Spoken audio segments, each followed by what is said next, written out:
We shall overcome. We shall overcome. We shall overcome someday. Oh, deep in my heart, I do believe we shall overcome someday. The question is why? Why did a rural community in a state that spawned the massive resistance movement make such a smooth transition from segregation to integration of its public school system? While other communities in the state and nation, from Charlottesville to Little Rock, experienced school closings, even riots, Orange County, Virginia made the change peacefully. Why?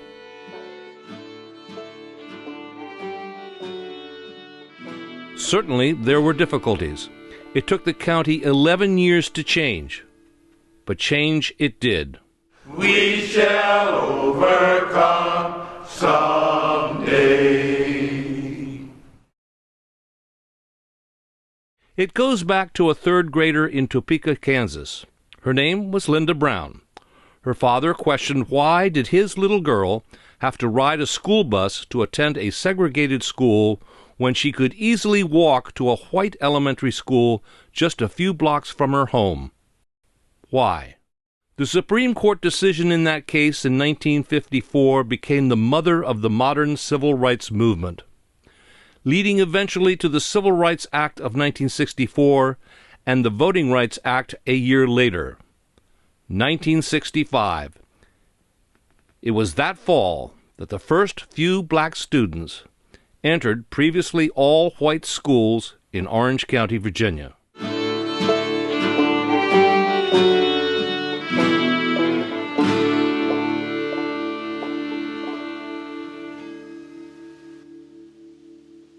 In preparing this documentary, we interviewed several students, 2 parents, 2 school administrators, a school board member, and a teacher at the time.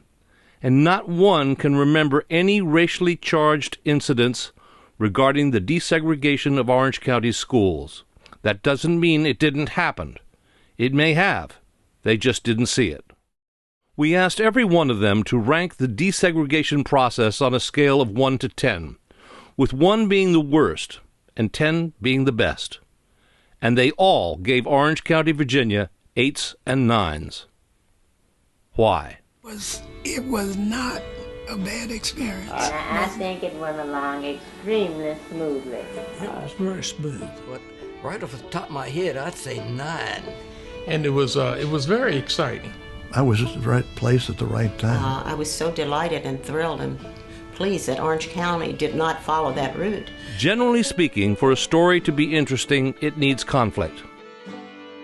But here the story is the lack of conflict. And so we ask not what, but why.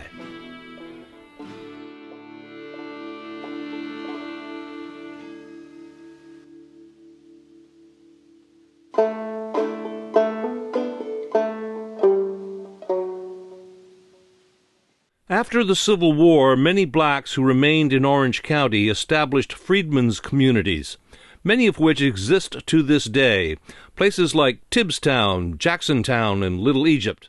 Typically, these tiny villages would send away for a teacher, who would reside with one of the families in the community and teach the village children in exchange for room and board.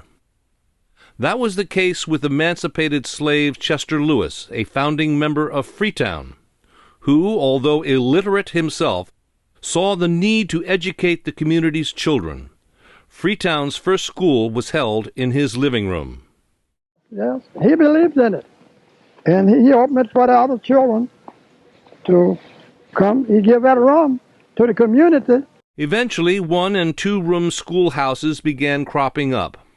By the early 20th century, there were 16 known African-American 1- and 2-room schools in Orange County. Shady Grove School, which has been lovingly restored and preserved, is a typical example. All right. Now, coming to see you. But one teacher, when it was open, one teacher taught all the kids was in here. And it was 25 or 30 kids was in here every day. In those days, there were no school buses. Kids walked to school. About 2 miles. About 2 miles. It's a mile back in the woods, yeah, but 2.5 miles. That's right. And some walk further than that. In wintertime, one child would come early to get the stove going. It was a big pot by the stove, but that big around, and standing about 4 feet tall. You feel that up in the cold. Half the time you had open both doors in here. It was so hot in here. The only light in the school came from high windows and a kerosene lamp on the wall. Lunch was prepared by a kindly neighbor. It arrived in a milk can.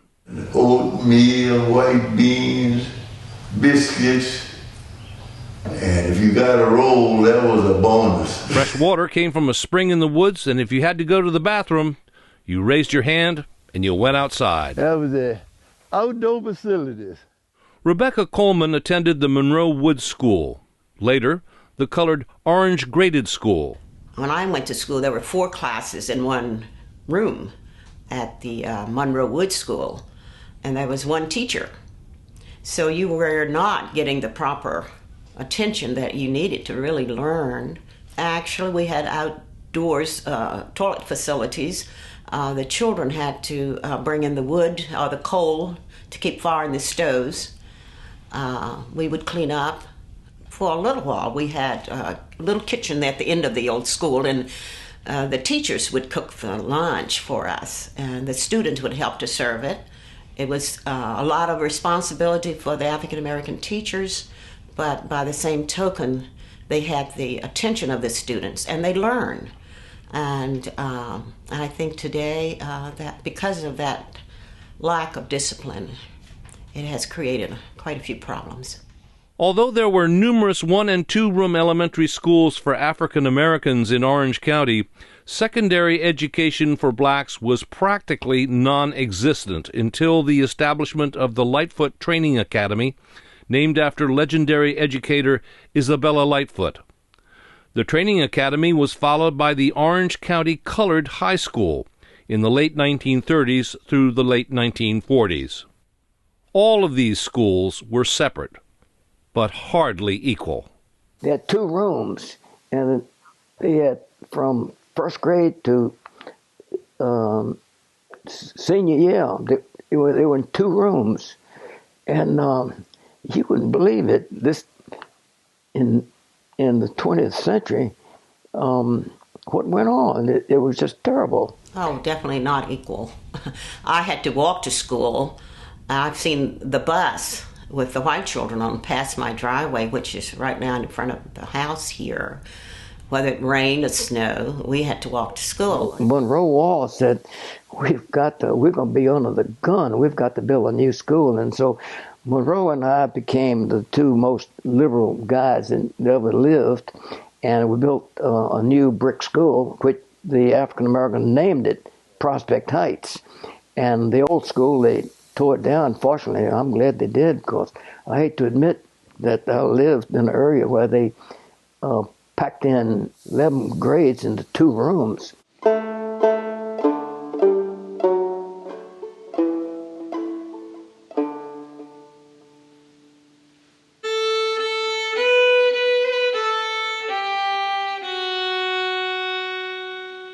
From the early 1940s through the 1950s, the Orange County School Board engaged in the sometimes unpopular process of consolidating all of its schools, both black and white.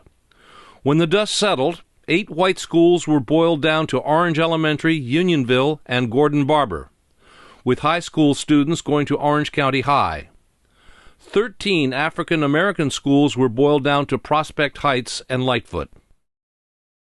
It was interesting because then it was segregation, and the school was grades 1 through 7 at that time.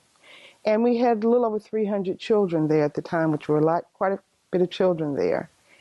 And it was wonderful because everybody knew everybody. The parents were very involved with school activities, PTA programs every month, and all other kinds of activities went on. Every year had what we call the Bland Memorial Contest, and that was between Lightfoot School and Prospect Heights Elementary School in the town of Orange. And we would compete. And it was quite a rivalry that went on. It was very proud rivalry. From 1948 to 1968, black high school students from Orange, Madison, Culpeper, and Rappahannock counties could attend George Washington Carver Regional High School, halfway between Orange and Culpeper on Route 15. Anti-integrationists wanted to bus them to another school. And so the African-American students in Locust Grove, they would get on a bus and they would come to Orange. They would practically go by Orange County High School to go to Carver. That's 30 miles away, practically, I guess it was. I don't know. And they were complaining about busing, and they were busing these African-American students right by Orange County High School. This is before integration. I mean, you could really take a nice nap going to Carver in the mornings. Yeah. After the black students in Orange County finished, I think it was called Lightfoot High School, Lightfoot School, very few of them went to high school because of the distances that they had to travel. The black and the white, we never had no intervention between the two of us. So we didn't care for the whites, and the whites didn't care for us. So we weren't in a hurry to get to the white school. You follow me? So going to Carver was okay with us. My parents, for one, were very, very favorable of us integrating. That they wanted that. They had been wanting that for so long.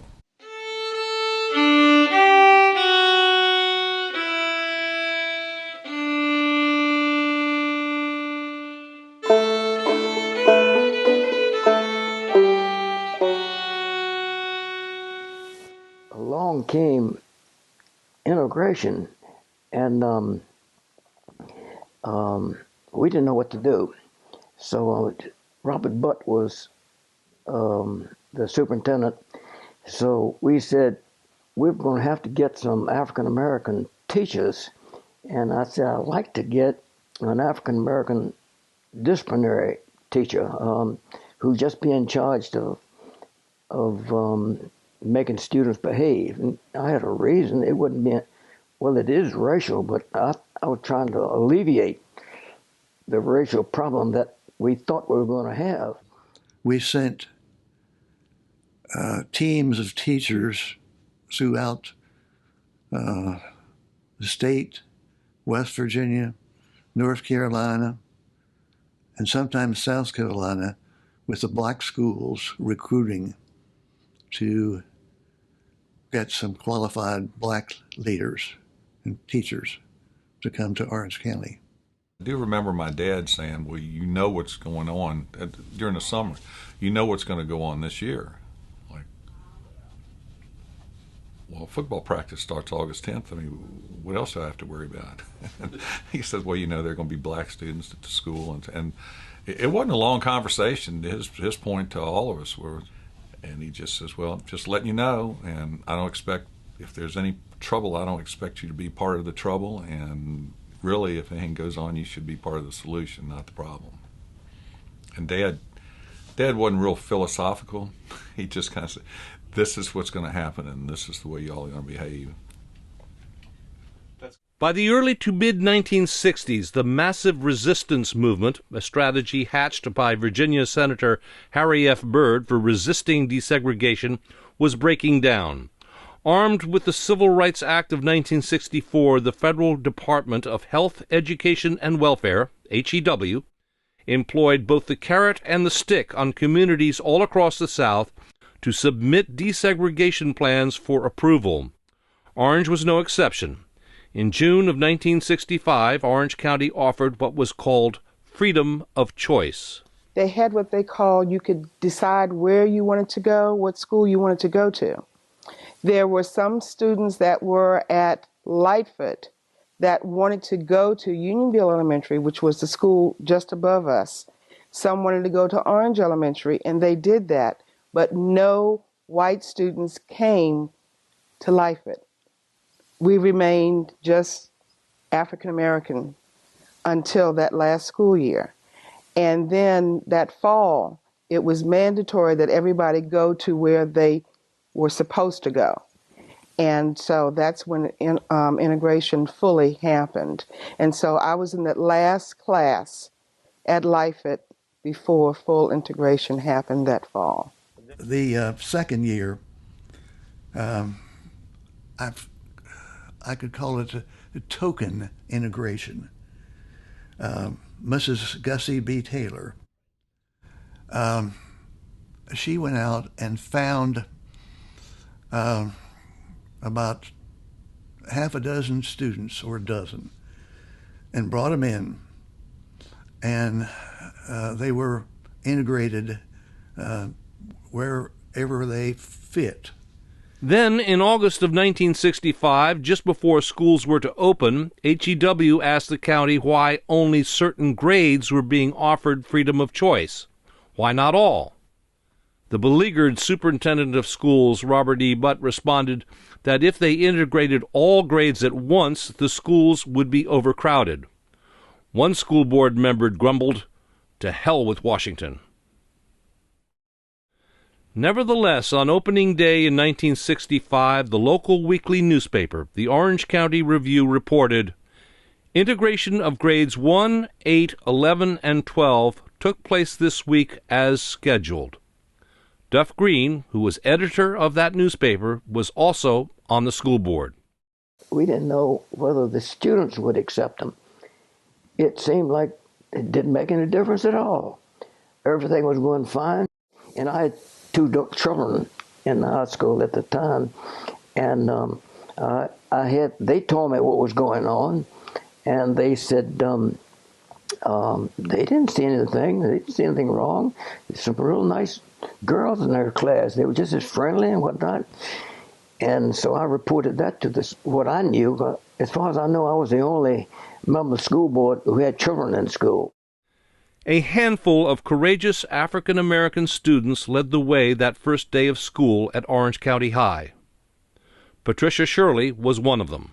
Dad just said, you're one of them. So I went. I remember running into Fred or Douglas at Lahore, and he just yelled, "Are you going?" And I said, "Yes, I am." He said, "I'll see you there."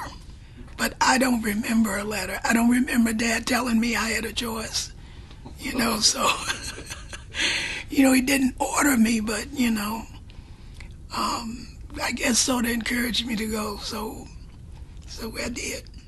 The 1965-66 school year also happened to be a stellar year for sports teams at Orange County High School. Two black athletes, Walter Johnson and Fred Smith, helped the varsity basketball team to the quarterfinals of the state championship. They were the first. There weren't any blacks on the football team. We had two on the basketball team, none on the baseball team, and none wrestling at that point. Someone called and said, the basketball game, they've got a black kid on the team. Are you going to play him tonight? And yes. Well, I'm going to call the superintendent. And Mrs. Jarvis gave him a number and hang up.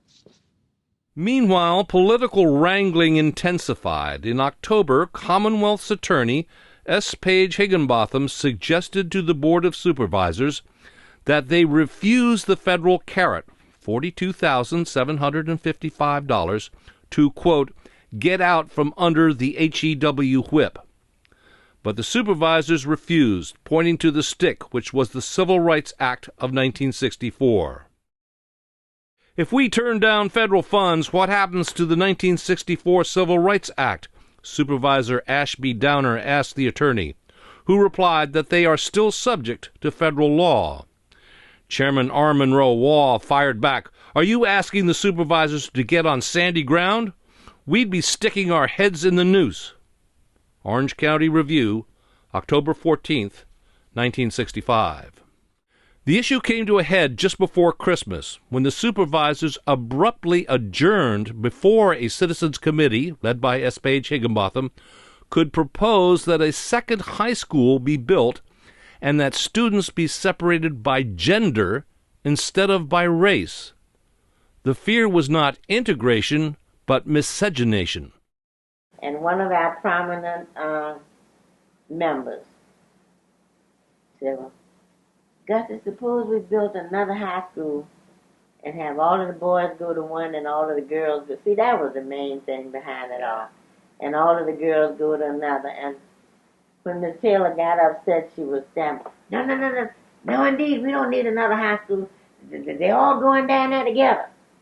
Now, if that individual could have proposed that, the Board of Supervisors would have found money to build another high school.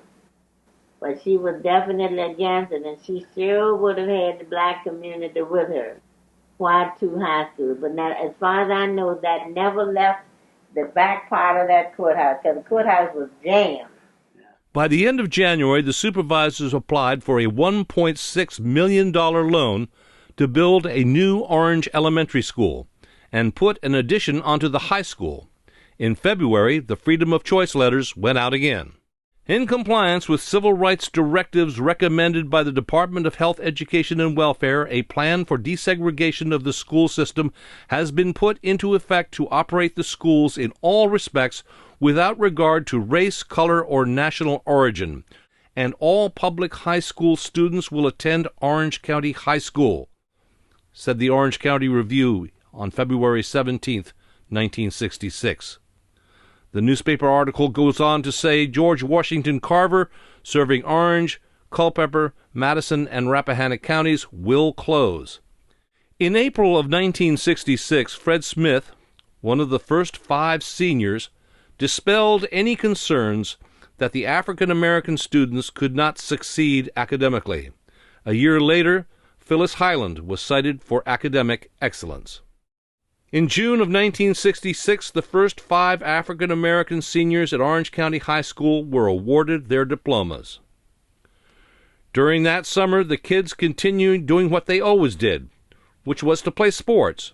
You might say that true integration was not achieved in the classroom, but on the playing field, the basketball court, and the track. Well, as a child, we used to play baseball in my backyard, and Roy Walker and Sammy and people from the other side of town would come over and play. I mean, we just played. It was a game. You know, it wasn't black versus white or anything. We just played. And we would go, when Carver would play football or baseball and we weren't playing, we'd go watch them. When we went to play basketball, it didn't matter what color you were. We just teamed up and played ball. That's all we had in our mind, was playing ball. If it hadn't been for Chuck Mason, I wouldn't have gotten on the team. See, during the summers, we played basketball everywhere. And Chuck was involved when we played, and we had a good time. I had played with Kenny. We played around before, and I don't remember doing anything other than, telling Lewis Close that, he's a good player. He's a nice guy. He'll fit in. He'll run the offense. He'll do what you want him to do. And Kenny was. He was he would do what Lewis wanted him to do. And in my case, I knew he'd throw me the ball, so I wanted him on there. No, he broke the the state record for Orange County High School. And so they were helping us in football, and immediately, particularly girls track. And I remember those little girls, and I found they were at a relay team. They won first place in every meet in the 100-yard dash, 220, 440 in relay. And there were 4 girls, and I remember the relay team. I call them the 4 Winds. But it breaks down that barrier of communicating with each other. You found that the white students cheered the African American young men or young ladies on as well as they did the white students. So I think they found themselves lacking in supporting each other in spite of. And those kinds of things, I think, help to break the barrier of talking with each other, communicating with each other, I should say. And as we said before, the children just got along. It was the parents that were the problems, if there were problems at that time. Warren Widmeyer came to the Orange County public school system from West Virginia in 1964. He taught 8th grade science and reading. Just before the 1966-67 school year began, Superintendent Robert E. Butt offered him the principal's position at his choice of 3 schools. Widmeyer chose Prospect Heights. He put 3 white teachers and a white secretary. All the rest of the faculty was black. We didn't have one problem with it. When I first was a principal, I looked at the students, visited the cafeteria, and found about, anywhere from 6 to 10 students sitting there not eating. I went around and asked the students, why aren't you eating? And I'd get all kinds of answers. But I asked the teachers, why isn't she eating? She didn't have anything to eat. And I made up my mind, with the cafeteria ladies' permission, no one would go hungry in my building. Widmeyer recalls being asked to participate in a science project involving the use of a microscope. They were looking at skin and fly wings under the microscope. And one of the kids came up to see me, and she was bashful, and she said, we're supposed to look at skin. Can I have some of your skin to see whether your skin is like mine? And I could pull off the skin. The 1966-67 school year showed steady progress towards full integration. More and more black students were not just attending school, but also playing sports and engaging in extracurricular activities. When we entered the school, it was very surprising because the kids got along. We sort of mingled together. It's like I told you, I knew Chuck, from the summer. I knew some other guys I played ball with, and they just sort of helped me mingle in. And it was very exciting. I didn't see any bad looks or bumps on the shoulders or anything like that. Everything seemed to go pretty smooth. Now, the teachers were a little different. They seemed to have a snobbish attitude. And that was very, very recognizable. But it's like I said, as far as the kids were concerned, we got along real well. Rebecca Coleman was president of the Prospect Heights Parent-Teacher Association when her daughter Kathy entered school. We were informed by the now Mrs. Gussie Taylor that things were going to be okay, and there were folks in the community who were working to make sure that things went smoothly. And as far as I know, of course, there would be always some type of little incident, but nothing of any magnitude that I can recall. I think the adults, by watching TV and listening to the news about integration, they were a little apprehensive about their children taking this route. And I think that, of course, being adults, we have experienced more and had a different interpretation of relationships than our children. But I found, me personally, and talking with others, the children really did not have a problem going to school with the whites, and I don't think the whites had a problem going to school with the blacks. It relieved me, I can only speak for myself, personally, that when I sent them off to school in the mornings, that they were going to be taken care of, the teachers were going to treat them fairly.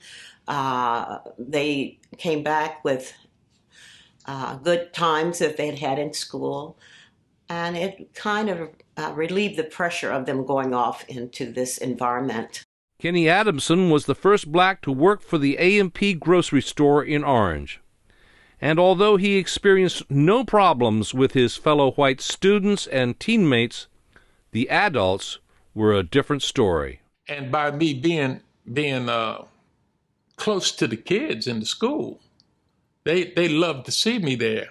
But their parents didn't care too much for it, But I would, carry the groceries out to their car and just being mighty pleasant with them. And the kids would introduce me to their parents, and the parents would look at me and just, But it was very interesting. There were some white parents that didn't care for it. They didn't care at all for it, and. Just to give you a little example of what I was saying about when I went there and was mingling around, there was this young lady and I who got together, and I guess you can just say we were going together. We were boyfriend and girlfriends. But her parents were very racial. And when they found out about her and me, they beat her pretty bad. Yeah.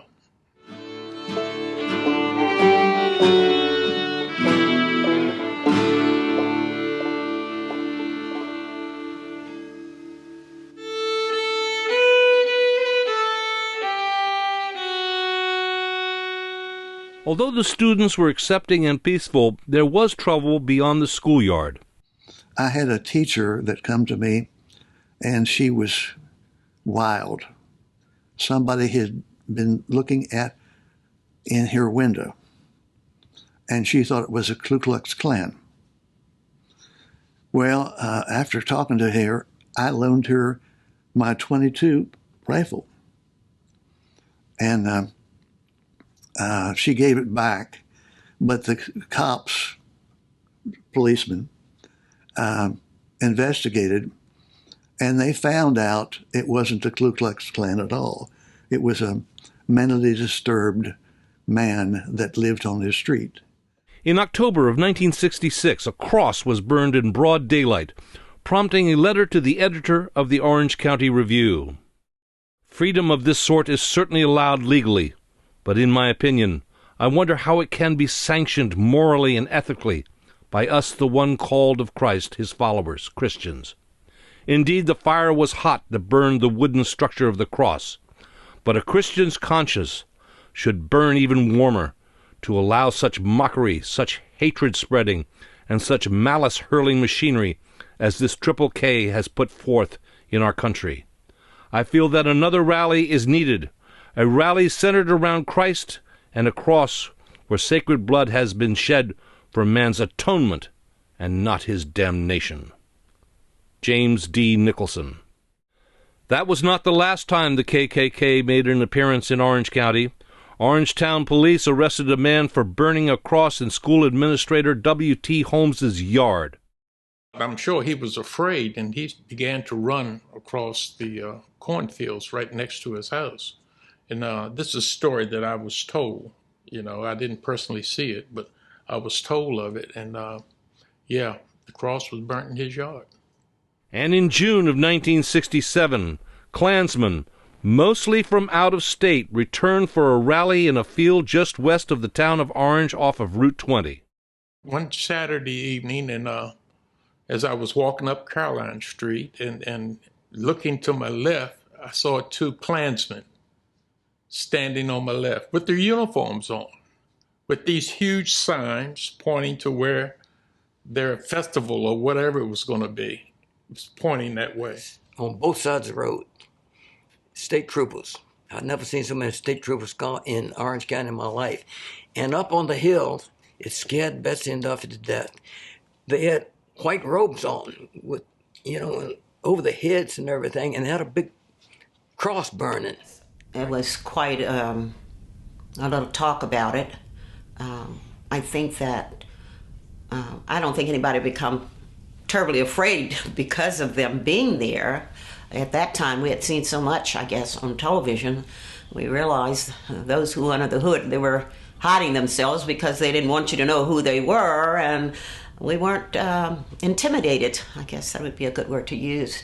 And a lot of people that went to see were kind of curious. The younger ones just curious about, what is this all about?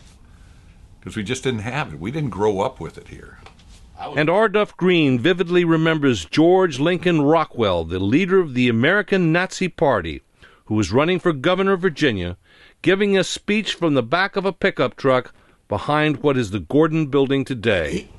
He stood on the back of the truck and preaching against, and this kind African-American guy, I think he was gray-haired, said, "Mr. Rockwell, what do you have against the colored folks?" This is what he said: "I don't have a thing against the colored folks as long as they're in their place, and their place is in Africa." That's what he said on the parking lot behind Leggett's.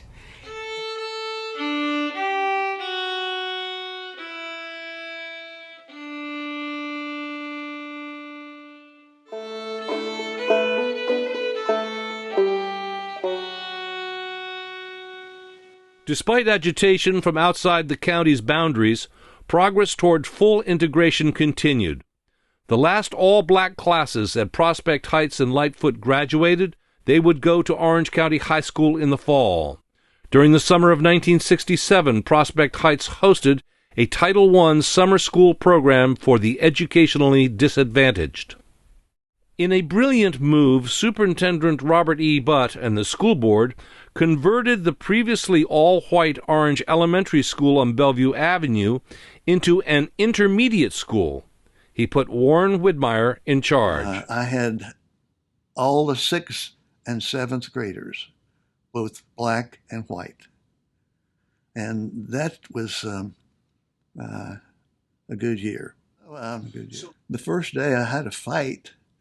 I trimmed him, paddled him, and then I called his mother and said, "Your boy has been fighting, and he got a paddling." And she thanked me, and we went on. My second year, there was a dance, and I was on the door, smelling, and we had several black couples come to the dance and go home. We had no problem. Ruth Mallory Long remembers her first day at Orange County High School. It was interesting because I ran across things that I had not been exposed to. One thing, and it sounds sort of strange, but I didn't know what it was. I remember going in the bathrooms, and there was writing on the walls. And I also noticed that there was writing in other places. And I had never seen that before. So when I came home, I mentioned it to my mother, and she says, that's called graffiti. And I said, well, we don't have that life, and I've never seen it before. She says, no, because we never wrote on the walls.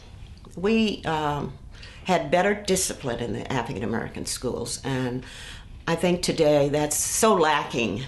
It certainly stops students from learning. If you have confusion going in the classroom, going on all the time, that's not good.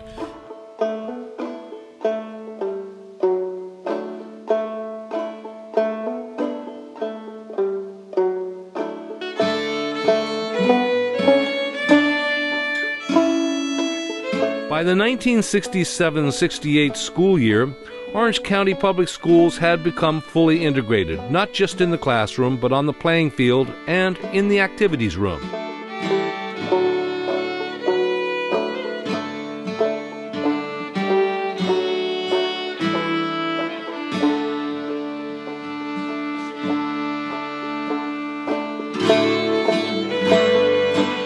Integration continued and continues to be a work in progress. When Superintendent Robert E. Butt was lured away by Loudoun County, his replacement, Renfro Manning, found that some students of both races were not attending school. The problem was that a lot of the both black students and the some of the white students were fearful of coming to school. They didn't want their little children to come. They figured it'd be a wild place, and they were fearful of integration. The solution, if you can't get the kids to school, bring the school to the kids. In this case, retrofitting school buses to be mobile classrooms that travel to community centers and churches throughout the county. The program earned the school system a top 100 ranking. And we found that the black students were not scoring quite as high as they were capable of doing. And we began to work on that in a number of ways, and that began to pay off. Just like the white community, the ones with the parents who were concerned with education and so forth did real well, and those who didn't care didn't do so well. About 25 years later, in 1992, the Orange County High School football team had to travel to Tazewell to play a state championship game. The players couldn't help notice a sign at the entrance to the town. Talking about African Americans, do not let the sunshine go down on your head in this town. The team asked the coach, go in this restaurant. They had to stop and eat. Go in this restaurant and find out if they'll serve all our kids or none of us will go.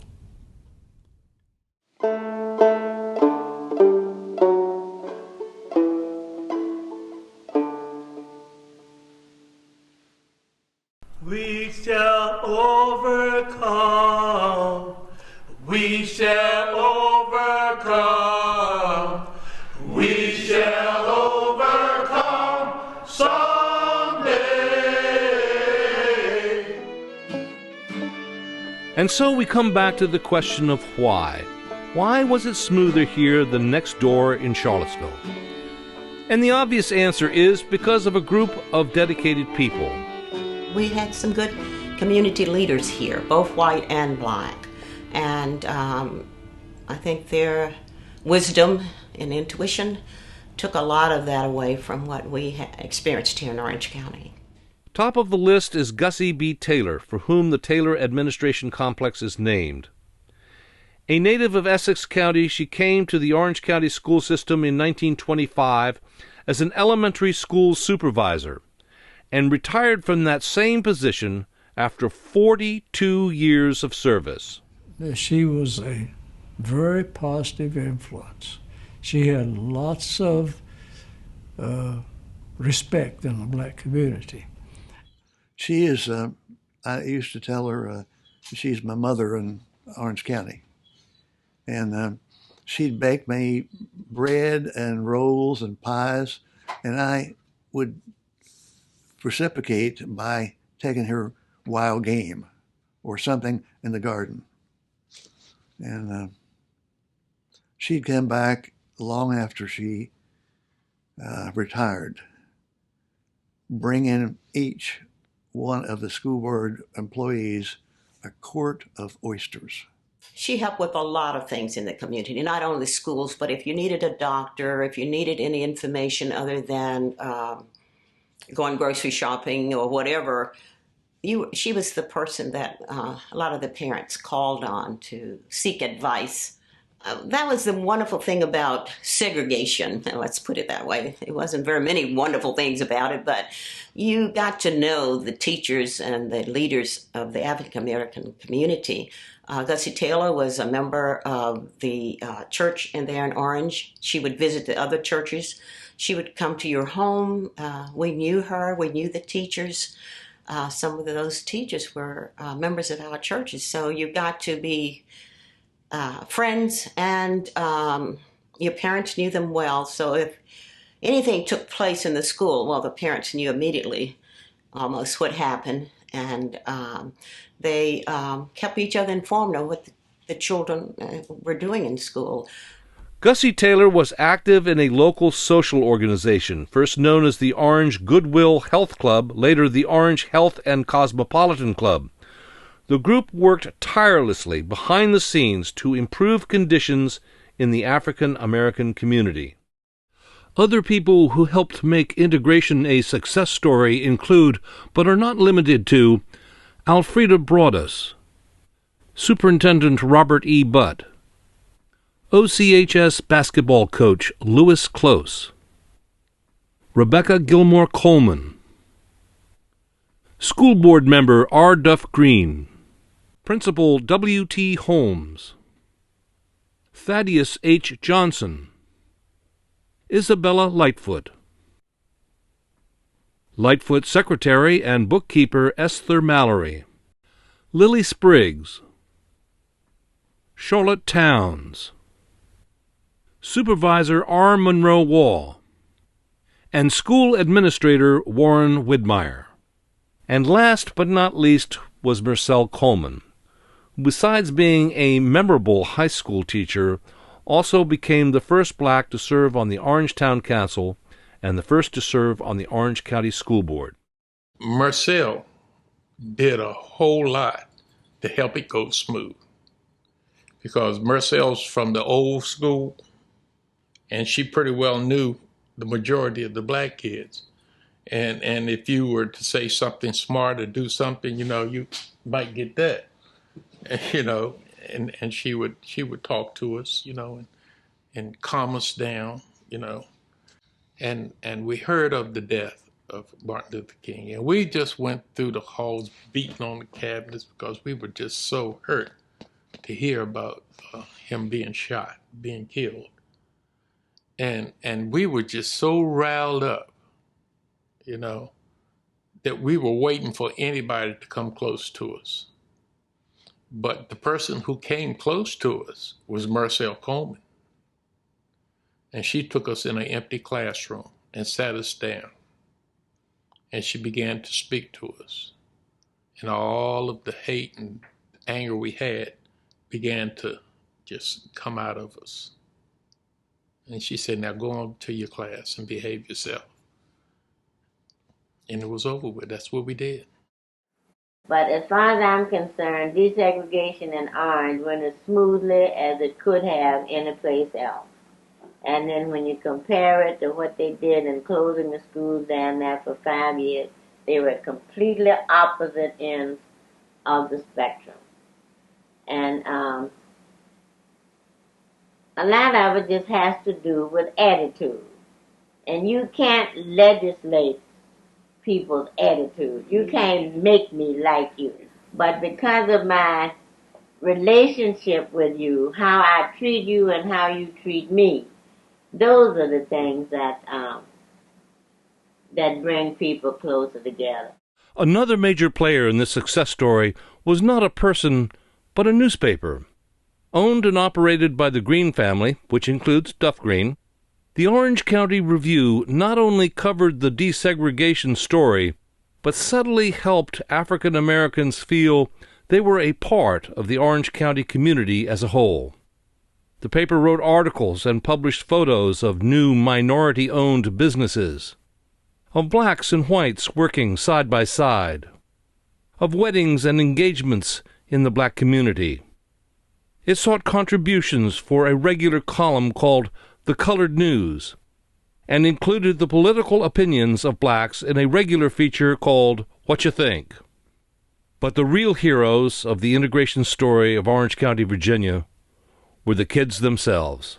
They led the way. Kids, now just the kids themselves, I would rate it 8, 9, because we interacted. We didn't worry about racial issues.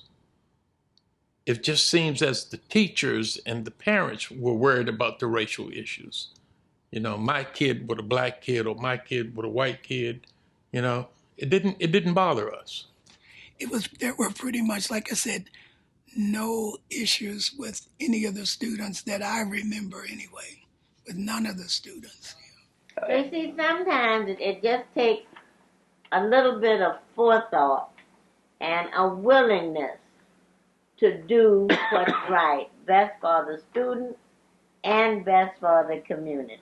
This was a very unique situation because in the county where there was only one high school, but in the county where you had a white elementary school, close by, there was a black elementary school. So I think Mr. Butt was extremely ingenious when he devised it. He said, well, all right, we'll have one of the elementary schools go, say, 1st through 3rd grade, and the other one go 4th through 5th. Right. So there wasn't a problem of desegregation as I see it in Orange County. I think it went along extremely smoothly. In this county, you've got pockets of black and white neighborhoods, but you all knew each other. You all socialized. You didn't go to church together. You still don't. But that was just a closeness in the community that we just didn't have the riots and the fights that they've had in other places. And apparently you must have had very good boards of supervisors who did not say they were going to withhold the funds from the schools if it's desegregated. And we have tried to teach our children that everybody is somebody and that everybody deserves respect. I was just trying to be the best Christian gentleman I could. Like I said, I graduated in '68, and after coming back home and everything, and start looking at the school, at Orange High School, and things just looked like they had just progressed. I mean, really progressed. The blacks really got into the sports, the drama, they got into everything. And I was just saying, wow, we broke the eggshell.